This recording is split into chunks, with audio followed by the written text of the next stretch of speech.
क्या आपका फ्रिज भी छोटा सा है जिसमें आप बहुत सारी वेजिटेबल स्टोर करने के चक्कर में इस तरह से फ्रिज की हालत कर देते हैं? फ्रिज को पूरा एक डंपिंग जोन बना देते हैं जिसमें जो भी चीज़ें आती है वो फ्रिज में हम भरते जाते हैं। इससे जो है फ्रिज में जितना भी स्पेस है वो ऑक्यूपाई हो जाता है और साथ साथ बाकी चीज़ें रखने के लिए हमें जगह बिल्कुल भी नहीं मिलती। जितनी पहले चीज़ें रखी होती है वो तो ख़राब हो ही जाती है, साथ साथ वेस्टेज भी होती है।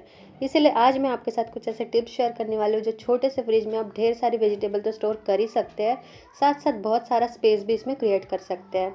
अगर वीडियो अच्छा लगे तो वीडियो को लाइक करिएगा। अगर चैनल पर नए हैं तो चैनल को सब्सक्राइब भी करिएगा, जिससे आने वाले हर वीडियो की नोटिफिकेशन आपको मिलती रहेगी। तो चलिए स्टार्ट करते हैं आज के इस इंटरेस्टिंग वीडियो को।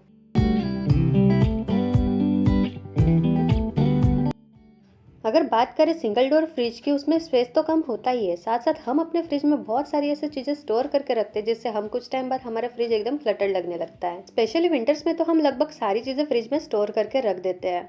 पर फ्रिज को ऑर्गेनाइज रखना भी उतना ही ज़रूरी होता है, क्योंकि फ्रिज को प्रॉपर ऑर्गेनाइज रखने से एयर प्रॉपर सर्कुलेट हो जाती है और सारी चीज़ें प्रॉपर विजिबल भी होती है। ना तो कुछ खराब होता है और ना ही कुछ वेस्टेज होती है। स्पेशली ग्रीन पत्तेदार सब्जियों को फ्रिज में स्टोर करने से पहले हमें 10 बार सोचना भी पड़ता है, क्योंकि ये जल्दी मॉइस्चर की वजह से खराब भी हो जाती है। इसलिए आपके साथ कुछ ऐसे प्रैक्टिकल आइडियाज शेयर करने वाले हूँ जिससे हरे पत्तेदार सब्जियों को आप आसानी से फ्रिज में स्टोर कर सकते हैं और पूरे हफ्ते तक उसे ताज़ा रख सकते हैं। एक क्लीन एंड ऑर्गेनाइज फ्रिज हमारे कुकिंग को आसान बनाता तो है, साथ साथ फूड आइटम्स ज़्यादा दिनों तक फ्रेश भी बने रहते हैं और फूड वेस्टेज भी कम होता है। इसीलिए फ्रिज को ऑर्गेनाइज रखने के लिए कुछ ऑर्गेनाइजर की भी ज़रूरत पड़ती है। इसके पहले हमेशा अपने फ्रिज में नॉर्मल टोकरी का यूज़ करती थी सारी वेजिटेबल को स्टोर करने के लिए। इससे फ्रिज में ज़्यादा स्पेस ऑक्यूपाई हो जाता था, तो बाकी फूड आइटम्स रखने के लिए मुझे बिल्कुल भी स्पेस नहीं होता था। इसीलिए मैंने इस तरह के ऑर्गेनाइजर मंगवाए हैं अपने फ्रिज को ऑर्गेनाइज करने के लिए। इसका एक बेनिफिट है, आप जितनी भी वेजिटेबल इसमें स्टोर करेंगे सारी विजिबल भी रहेगी और साथ साथ बहुत टाइम तक इसमें फ्रेश भी रहती है, क्योंकि एयरटाइट कंटेनर है और जितना भी मॉइस्चर होगा इसके नीचे ट्रे दिया गया है, उसकी वजह से ये नीचे सारा पानी रहेगा, आपकी वेजिटेबल खराब नहीं होगी। तो यहाँ पर मैं जितनी भी मार्केट से वेजिटेबल ले आई हूँ उसे वॉश करने के लिए मैं इन टोकरियों में निकाल रही हूँ। अगर ये पॉलीथीन में रखे रहे तो ये बहुत ही मॉइस्चर की वजह से जल्दी ख़राब हो जाती है। इसीलिए हम पॉलीथीन में ना रखने से अच्छा हम इस तरह से टोकरियों में या फिर किसी भी एयरटाइट कंटेनर में इसे रख सकते हैं। अगर मार्केट से कोई भी आप वेजिटेबल ले आते हैं तो पहले उसे वॉश करके फिर फ्रिज में स्टोर कर लेना चाहिए, क्योंकि ये एक अनहाइजीनिक प्रोसेस हो जाता है अगर आप डायरेक्टली फ्रिज में इसे स्टोर करके रख देते हैं। जितनी भी टोकरियों में रखने वाली या फिर एयरटाइट कंटेनर में रखने वाली सब्जियां होती हैं उन्हें हमेशा वॉश कर कर ही फ्रिज में रखना चाहिए, जिससे कि उसमें लगा हुआ डर्ट तो निकल ही जाता है, साथ साथ आपका फ्रिज भी एकदम क्लीन रहता है। और अगर हरी पत्तेदार सब्जियां आपको वॉश करनी है तो उसे हमेशा ट्राई करिए कि ड्राई कर कर ही फ्रिज में स्टोर करें, क्योंकि हरी पत्तेदार सब्जियों को अगर पानी लग जाता है तो उसकी पत्तियां जल्दी सड़ जाती है, तो वो वेस्टेज हो जाती है।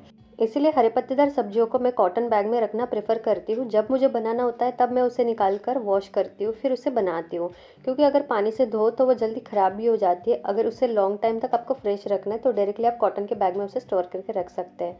यहाँ तो मैंने सारी वेजिटेबल को अच्छे से वॉश कर लिया है।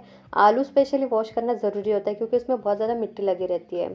साथ साथ हरी मिर्च को भी वॉश करके उसके डंठल निकाल कर आप किसी भी एयरटाइट कंटेनर में स्टोर करके रखेंगे तो ये पूरे 15 दिन तक अच्छे एकदम फ्रेश बनी रहती है।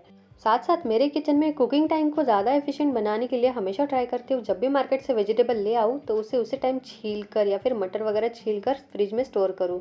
जब भी मुझे खाना बनाना होता है तो सारी वेजिटेबल मुझे इमिडिएटली वहाँ पे मिल जाती है, तो मेरा कुकिंग टाइम एकदम कम हो जाता है। और इन वेजिटेबल के वेस्टेज को डिस्कार्ड करने से अच्छा मिट्टी में डंप करेंगे तो घर में ही प्लांटर के लिए अच्छी ऑर्गेनिक खाद बनकर रेडी हो जाएगी। मूली की पत्तियों को भी अच्छे से क्लीन करके उसकी भी अच्छी सब्जी बनाई जा सकती है। इसलिए इसे स्टोर करने के लिए भी हमेशा कॉटन बैग का यूज़ करती हूँ, जिससे हफ्ते हफ्ते तक ये ताज़ी बनी रहती है। तो यहाँ पर मैंने सारी वेजिटेबल को क्लीन करने के बाद इस एयरटाइट कंटेनर में स्टोर कर दिया है। इससे जो है मुझे सारी चीज़ें विजिबल भी होगी, फ्रिज अच्छे से ऑर्गेनाइज्ड भी रहेगा। आइडिया भी रहता है कि फ्रिज में कौन सी चीज़ अभी अवेलेबल है और कौन सी चीज़ ख़त्म हो रही है। अगर आपके पास भी छोटा सा फ्रिज है और आप चाहते हैं कि आपके फ्रिज में अच्छी जगह बनी रहे तो इस तरह के कंटेनर का आपके फ्रिज में यूज़ कर सकते हैं। अगर टोकरियों का यूज़ करते हैं तो उसमें ज़्यादा स्पेस ऑक्यूपाई हो जाता है, जो मेरे साथ प्रॉब्लम होती थी। इसीलिए मैं आपके साथ ये चीज़ें शेयर कर रही हूँ जो मैं अभी रिसेंटली अपने फ्रिज में यूज़ कर रही हूँ। यहाँ पर बाकी सब्जियों की तरह इन पत्तेदार सब्जियों को भी मैं साफ़ करके रख देती हूँ, जिससे खाना बनाते वक्त मुझे आसानी हो जाती है। उस टाइम मेरा टाइम तो बहुत ज़्यादा सेव भी हो जाता है।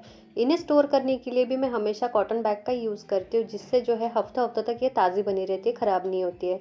वैसे भी अब विंटर स्टार्ट हो चुके हैं। विंटर में हरे पत्तेदार सब्जियों के साथ साथ धनिया भी एक्स्ट्रा मिलने लग गया है।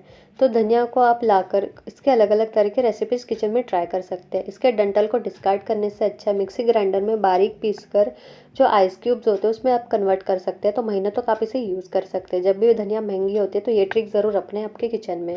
सारे पत्तेदार सब्जियों को स्टोर करने के लिए नीचे वाला ट्रे में यूज़ करते हो, जिसमें कि है एक्स्ट्रा अगर मॉइस्चर आ भी जाता है तो ये कॉटन बैग इसे ऑब्जर्व कर लेती है, जो सब्जियां खराब नहीं होती है। डायरेक्टली आप ऊपर साइड इसको रख देंगे तो इसमें ज़्यादा मॉइस्चर आने के कारण सब्जियां जल्दी ख़राब हो जाती है। तो यहाँ पर टॉप वाली शेल्फ पर मैंने जितनी भी रेगुलर यूज़ आने वाली वेजिटेबल को स्टोर किया है, जिससे सारी चीज़ें इजीली विजिबल हो जाएगी। साथ साथ सेकंड वाली शेल्फ पर मैंने एक्स्ट्रा जो टमाटर थे उसे टोकरी में स्टोर किया है। थर्ड वाली शेल्फ मैंने वैसे ही खाली छोड़ दिया क्योंकि किचन में जो भी लेफ्ट ओवर फूड होता है उसे रखने के लिए ये शेल्फ काम आएगी।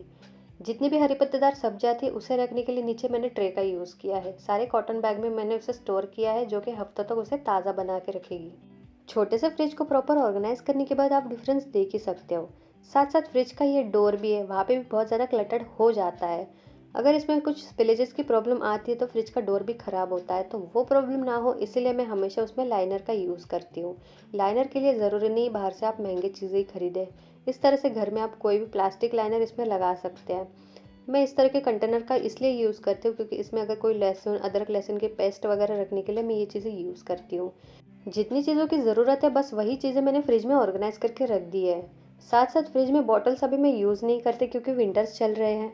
तो कुछ इस तरह से मैंने इन छोटी छोटी चीज़ों के साथ अपने छोटे से फ्रिज को ऑर्गेनाइज किया है। अगर आपको वीडियो पसंद आया होगा तो इस वीडियो को एक लाइक ज़रूर करिएगा, और कमेंट्स में आपको अगर कोई सजेशन देना है तो वो भी आप दे सकते हैं। और साथ साथ चैनल पर नए हैं तो चैनल को सब्सक्राइब भी करिएगा। इसी तरह के और भी ऑर्गेनाइजेशन वीडियो मेरे चैनल पर है, आपने अगर नहीं देखे तो आप जाकर मेरे चैनल पर देख सकते हैं। तो मिलते हैं नेक्स्ट वीडियो के साथ। Thank you.